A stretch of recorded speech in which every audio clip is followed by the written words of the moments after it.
Ang akong lang ikaistorya nga, lisod kaayo. Hapit mo mga matay.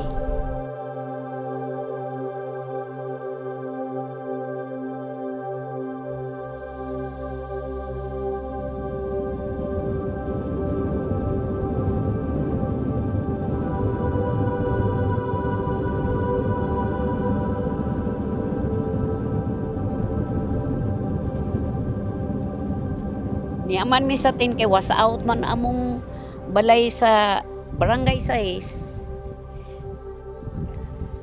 Dili mi gipapuyo sa Tin City. Nung umalis kami doon sa bahay namin, hindi ko inisip na masisira yung kasi maraming dumaan na bagyo. Sabi ko, Lord, kalooban mo ito, alam kong iingatan mo kami. Walang nangyari sa aming pag-anak pero walang natira sa amin kundi ang damit.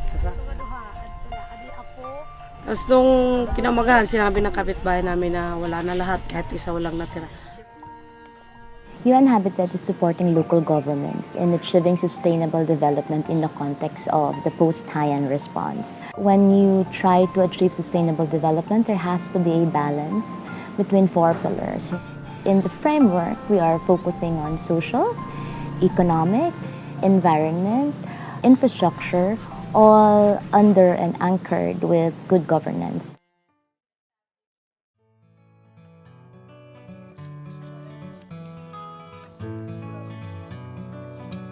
For social sustainability, it's not just a matter of looking at one facet. Social sustainability means looking at shelter, looking at health, looking at education. In the context of shelter, it's not just a matter as well of providing housing, but it's looking at it in a sustainable facet where access to basic services like water, utilities would be considered. Even before Yolanda, we have already identified those communities as vulnerable. The land where they are occupying are not appropriate for residential structures. And many of them were living in houses made of light materials and also below the poverty line, and therefore more vulnerable. Some of the problems that they have discovered post-Yolanda were actually existing issues that they already had, which were exposed and magnified by the super typhoon. Issues on design and construction, and even location. These were all brought up and triggered by the typhoon. In shelter, that's where we're actually very challenged right now. We have around 1,200 families that has to be prioritized because they are actually living on the sea. We would like to relocate them to an area safer.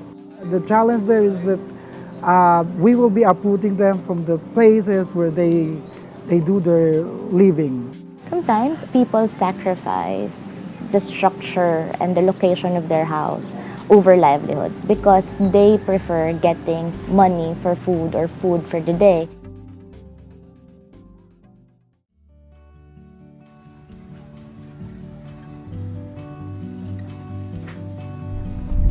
Nagtitindahin isda.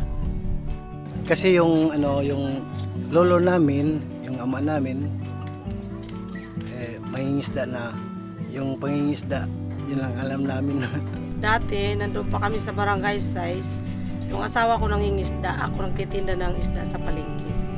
In the next pillar, which is economy and livelihoods, we are looking at income-generating activities for families, which is basically covered under the livelihood aspect. In the economy, we look at it in a more systematic fashion of how income and the economic system plays a role in promoting sustainable development. In 3 years or 5 years, we have been talking about rehabilitating our livelihoods in fisheries and in agriculture, and perhaps diverting some of our economic activities to agriculture so that we cannot be dependent mostly on fisheries. And part of it is also introducing non-climate sensitive livelihoods so that even if it's raining, they would have sources of income. Even if the climate changes, they would still be aware of many other activities that they could do to earn for the day.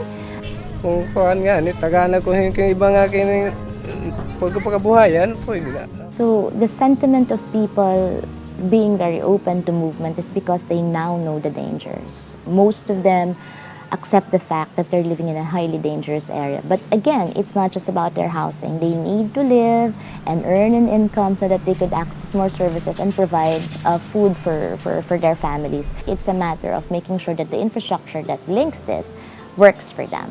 So that's how critical the support infrastructure is.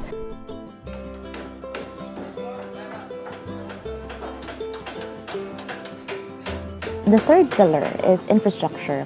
As they do their livelihoods, as they do, for instance, fishing activities or agriculture activities, they basically need a system or infrastructure system that basically covers public government infrastructure along with roads, market systems, etc. To make it sustainable, you have to have that support infrastructure that can make it work over the long term. We actually do consultations with barangays. Ang una, ang siring nila nga, ibalhin kami habang house. It seems that they want the whole municipality transferred to their area where they will resettle. Nag-ano kami nga, kung pwede, diri kami naruyag ito ng bang house. Kahit araw-araw yung pamasahe nila dito is 50 pesos pamasahe pa lang, wala pa yung baon. Pero dati doon, 20 pesos lang. Mahirap ang kalagayan namin dito sa tent. Kaya nung ibinigay ito, masaya kaming lahat. Kasi kahit gatuldok na pag-asa, meron na kami. And you begin to look at solutions. It's not just isolated or are not standalone solutions, but a part of something bigger.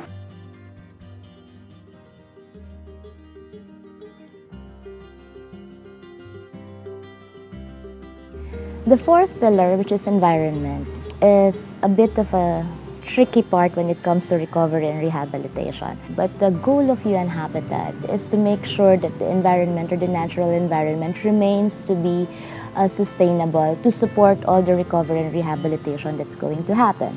It's a matter now of designing and building with nature so that we could introduce sustainability in the facets of daily living. Without maintaining and protecting the environment, it would be detrimental to communities and to the future. What UN Habitat does really is to look at local governments and communities as system. It's a system and it's a part of an even bigger system. And when you look at that, you begin to connect the dots. It's not only about building a house and then forgetting about how their livelihoods could be protected as they move away from the shore because they now prefer to live in a safe area. You need to see it in a perspective that allows you to understand the interdependency of locations. Mapping is being done, support to local government units in producing right-scaled maps that basically speaks about hazards. Mapping provides insights. Mapping is not just about the what and where, but the why and how behind the what and where. We are interested in building resilience by managing risk. The insight comes from the overlay of various layers, so to speak, in the map. For instance, layers of hazard, layers of exposure, layers of vulnerability, layers of adaptive capacity. And that's why we're trying to link up with different agencies, government, non-government, private sector, most especially the communities that were affected, and to see what works for the entire municipality. Of course, we need an institution to steer all this. That's why coordination with the local government is very critical. First is we want to build trust, confidence in the government. Leadership is a very important factor. The community will easily cooperate if they trust in their leader. What we really want to do is to put the local government at the forefront and to make sure that they are in a way in control of the situation. It was a participative way of doing the master plan. It's not just a one-man show, so that's what I like the UN Habitat being our partners because they believe the people in Guiuan can contribute. We're here to make sure that it follows the certain principles of building back better and safer. And at the end of the day, we have to merge those principles with the desires of the community, with how they want their future to be. I have very high hopes. I guess it's a dream actually that Guiuan will surpass the kind of Guiuan that we were before. Well, it's part of rebuilding Guiuan into a better and safer place. Pero hindi kami nawawala ng pag-asa na someday may balay naman na mas maupay pa naman bayaan yung balay. As it is now, there are limitations in terms of local government capacity to address it on their own. There's still a need for humanitarian actors or for development agencies to provide that kind of support to local governments like Guiuan. With the help of the international organizations and the national government and all of you guys, I mean, perhaps we can move forward. We can bring Guiuan to what we want it to be. Ang gusto ko pong mangyari na sana tulungan kami ng government na makabangon ang Guiuan, na sana sa susunod ng panahon na maabutan pa ng mga anak namin na kung ano ang Guiuan noon, mas higit pa ang makita nila sa darating na panahon.